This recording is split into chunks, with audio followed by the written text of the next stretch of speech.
tell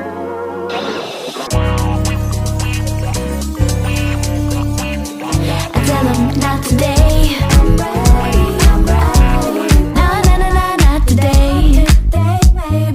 Maybe tomorrow, not today. No, no, no, no, not today. Maybe tomorrow, not today. Hello and welcome to the Let's Talk Melbourne podcast, where we have a conversation with the people from the city of Melbourne. Today on the pod, we've got Rishi Bhatia from Kria Mortgages. Rishi drops by the pod to talk about the one thing that every Australian dreams of, buying your first home. So if you want to get tips on how to get your first home loan and how to go about it, please listen to the podcast because Rishi's got some really good tips and advice. He also talks about setting up an SMSF, the importance of it, and how you can link your home ownership with your SMSF. I hope you enjoy this episode because it's something different and we're trying something for the first time. I hope you stick around and have a good one.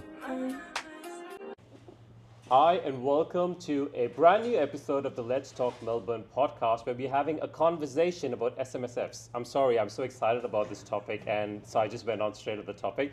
I will have a very special guest on the podcast, and he's special for two reasons. One, he's a Sindhi like me, so you know that how much being Sindhi is important to me. And second, he's a Melburnian as well, and he's probably one of the experts in his field. So I was really excited to have you on the podcast, Rishi.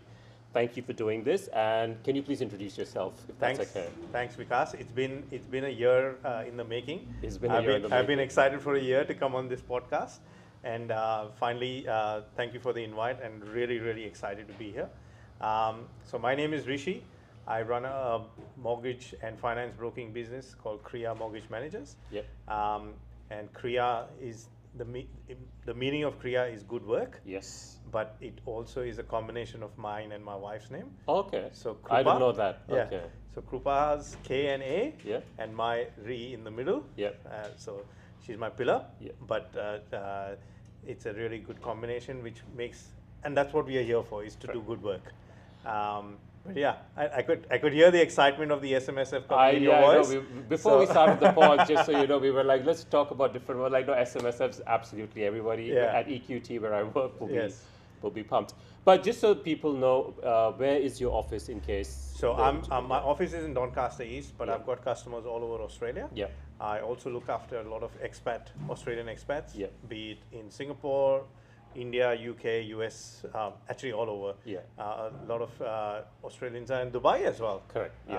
How I got to know is they were underwater 2 days ago. So yes, so all over the world almost. So, Awesome. Yeah. So we'll jump right into it. SMSFs and property and self-managed super funds. It's sort of been growing. It's growing. It's been a growing market since the past 8 years now. And now everyone's, or at least most savvy investors, as we rightly call it, the sophisticated investors, are looking at how they can use that for property investment. Correct. I was wondering if you can talk about your observations in the industry and in the market from your customer base, Yes.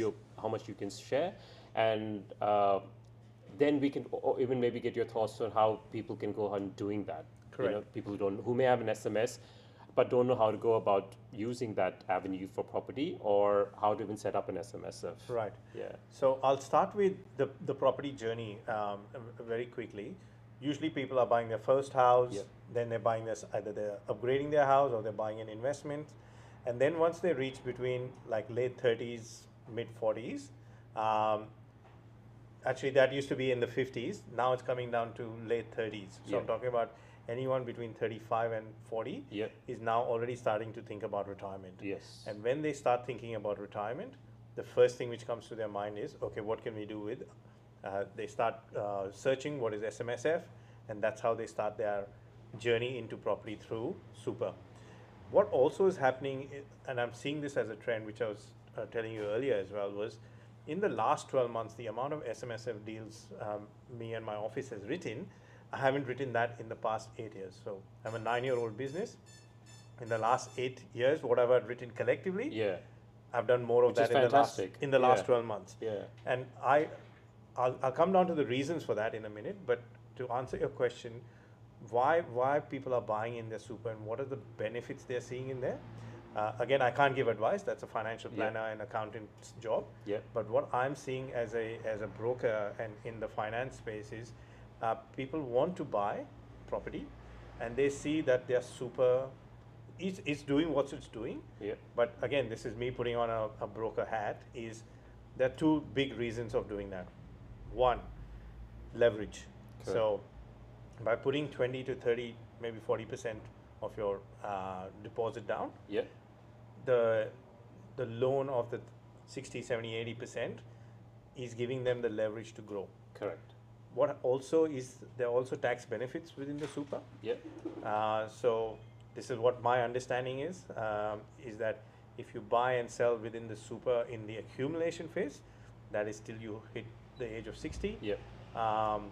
it only is a 10% capital gains. Okay. Whereas outside of your super, your first 50% is tax free, the other 50% gets added to your income. Correct. So you end up paying about 25% capital gains tax. Yeah. Again, very rough numbers. But in your super, you're only paying 10%. Yes. So that's a big benefit. Yeah. The other bigger benefit, and someone who's in their 40s like we are, I feel that if I buy and hold a property in super for the next 15, 20 years, property in Melbourne is pretty stable. Property Yeah. in Australia is pretty stable generally. Going by past trends, every 7 to 10 years, it's almost doubling. Yeah. So I'm 45. If I buy and hold for the next 20 years, I hope it doubles twice. Yes. But my mortgage is not doubling twice. Doubling twice. Yeah. My mortgage is in fact halving and maybe halving again. Yeah. So it's becoming a quarter. And that gap which we are seeing Yeah. is very, very enticing, because when I sell in my retirement phase, which is after I'm 60, Yeah. there's no capital gains tax, Oh, okay. right? So you're looking at a whole transition to retirement strategy. Now, by the way, get your own financial advice, but Of we're course, just, of yeah. course. This is very, This very is high very level. broadly speaking. Very yeah. general, very high level. Yeah, Everyone's situation is unique, Unique. And all those things.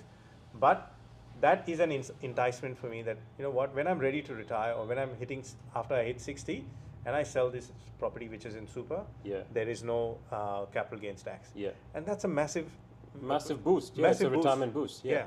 And if I'm doubling twice Yeah. in a 20-year period, you know what? I'll take that any day of the week.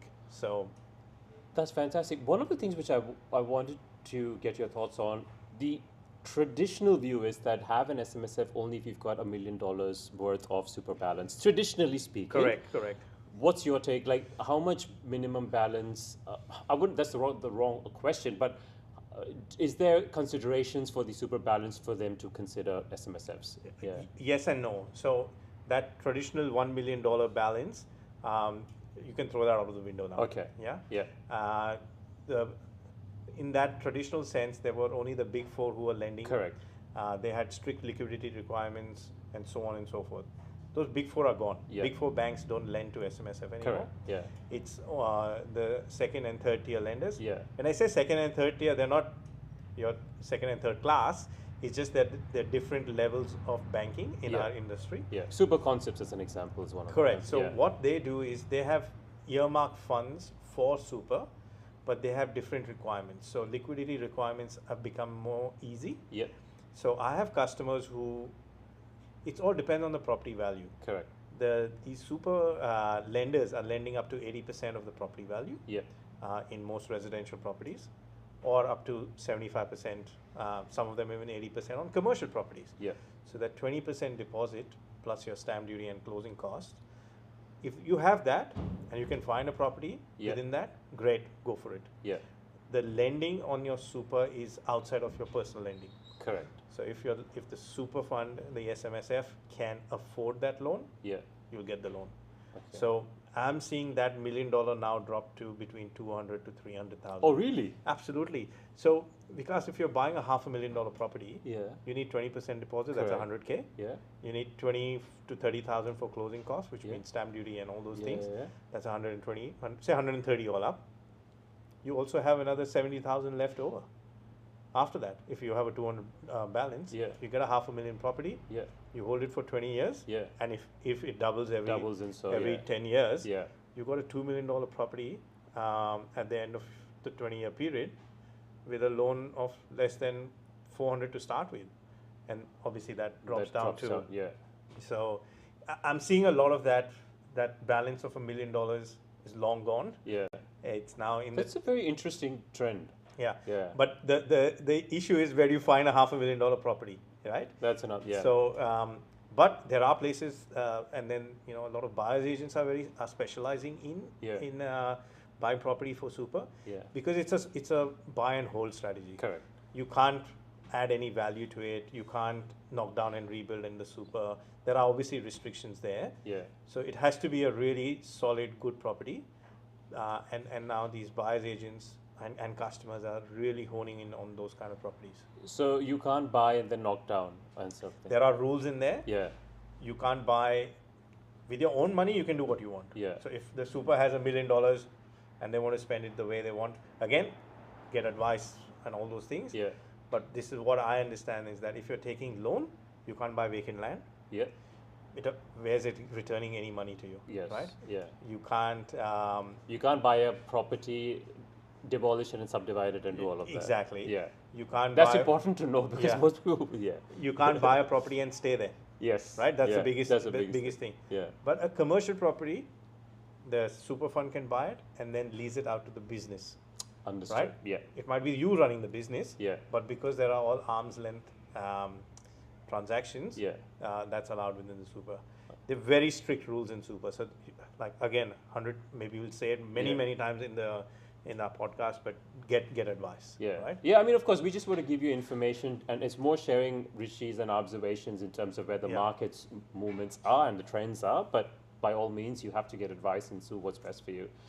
I also want to cover off another important topic which I mentioned to you was, and this is something that is important for the city and most people, friends and the children and people that I know, from a first home buyer's perspective. I want to, but before we jump onto that, any other thing you want to wrap up for the SMSF? So SMSFs, again, if you've not thought of it, okay. So that I feel that right now, why in the last 12 months things have changed Yeah. or things have really shot up for SMSF, I feel there are two reasons. Yeah. So the first one is people are understanding leverage. They're understanding the tax benefits and all those things associated with the super. Yeah. And they're waking up. So there's a lot more coverage, media coverage. People are reading about it a lot more. So therefore, more inquiries have come up. Yeah. And people are ready to buy, take the plunge. Correct.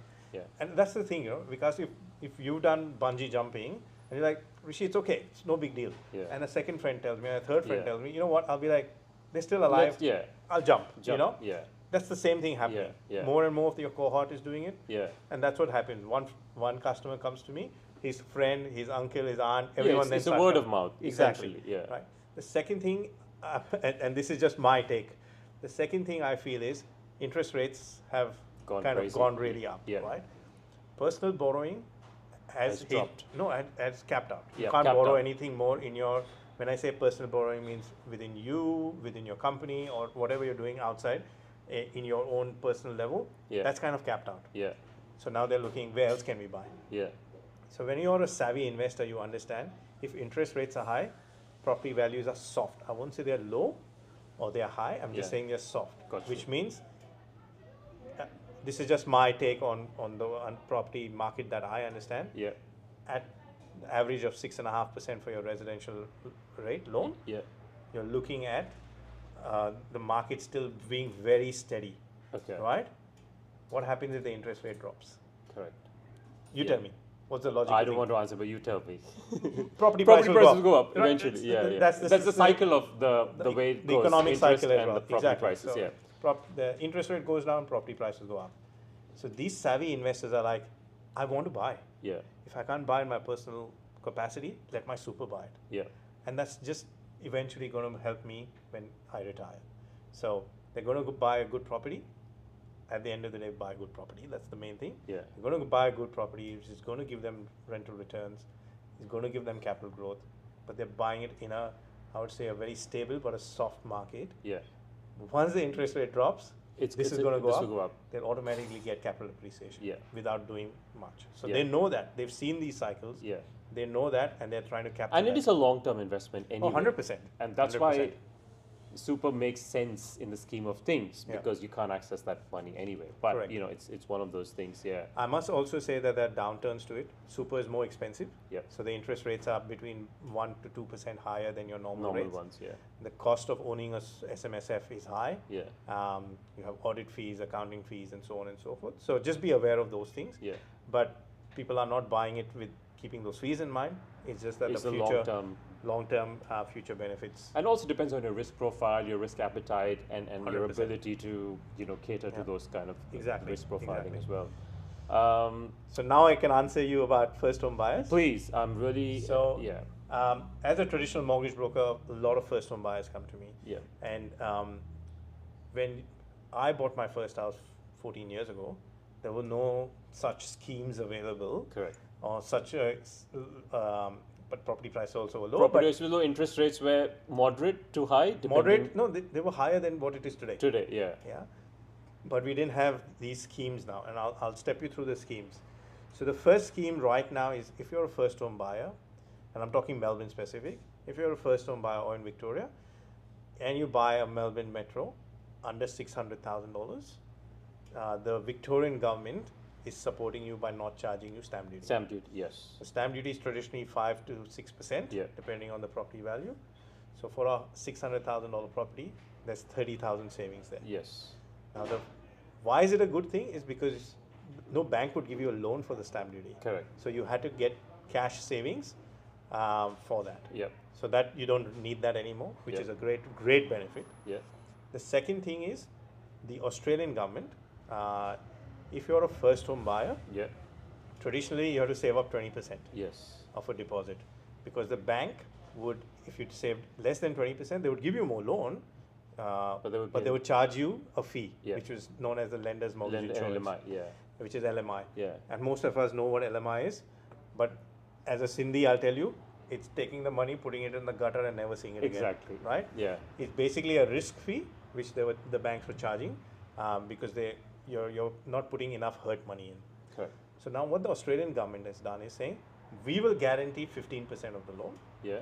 Let the customer put 5% Yeah. of the hurt money or the deposit in. We will guarantee the other 15%. Give them a 95% loan. And this is for $600,000 or Oh, no, yeah. that's more than that. More than So 600, it's- okay. For Melbourne, it's up to 800,000. Okay. So if you have $40,000 Yeah. For an $800,000 property, Yeah. that's 5%. Yeah. Plus, then you'll need stamp duty in that Gotcha. case. But if you're a first home buyer, the sweet spot is 600 Yeah. or lower. Yeah. So you need just $30,000, Yeah. no stamp duty. Yeah. That's your 5% deposit, Yeah. and you can actually own a property. So That's amazing. that's amazing. That's amazing. Because when I had bought, Krupa had saved for many years. Yeah. I had saved, and we still ended up paying a little bit of LMI because Yeah. we were like 18% or something. Yeah. So that 2% we had to pay a little bit of LMI. Yeah. Now it's really good, Good. that Yeah, you yeah, can, yeah. and I would only tell first home buyers, get your foot into the market. Yes. Right? Yes. Because after this you'll never be a first home buyer, Correct. right? But others will be first home buyers, Yeah. and they will want to then get into the market. It's going to get harder Yes. Yes. because there's only so much land available, yeah. and there's only so much property available. There is a housing crisis, as we know. So, So, it's better to act sooner than later. Than later. Yeah. Absolutely. And then again, it's all about understanding. So people might not have savings with them yeah. as such. Yeah. They can borrow or get gifted from their parents, Yeah. and we can show that they've got genuine savings if they've been renting. Yeah. So there are ways to, like the banks have accepted these things. Yeah. So I'm not making this up. They're Yeah. very, very keen to help the first home buyers. So Yeah, I if think you're it's a first- important what you're saying. Sorry to interject. I Yeah. think it's important to get this information, understand it, and then act on it, because most of the time people don't have this information 100%. when they're doing their research, and they just go and take the first step. So thank you for sharing that. Yeah. So it sometimes is a journey as well with Yeah. the first home buyers. So I've had first home buyers who've been on that journey. I've been on that journey with them for 12 to 18 months as well. Some of them do it within 3 months, which Yeah. is great. But we understand they're like, oh, we don't have that, either we don't have that income yet, Yeah. or we don't have the savings yet. Yeah. And then we put them on a journey to go, okay, let's start saving. Yeah. Is the avocado on toast every weekend important, or is buying a house more important? Yeah. And it's not about let's cut you right back to bare bones so that you don't enjoy Make your life. wise decisions. Make yeah. wise decisions, Yeah. right? Yeah. But then they're like, okay, let's accelerate our savings. Yeah. How can we do that? So it's Yeah. just more of a conversation, and it's getting them to where they want to be. Yeah. They would have thought they will take 2 years. I say no, actually we can do it within 6 months. Yeah. And it just changes the conversation. Yeah. And they're much more happier. And then obviously get them a pre-approval and send them on their way to go and buy something. So Awesome.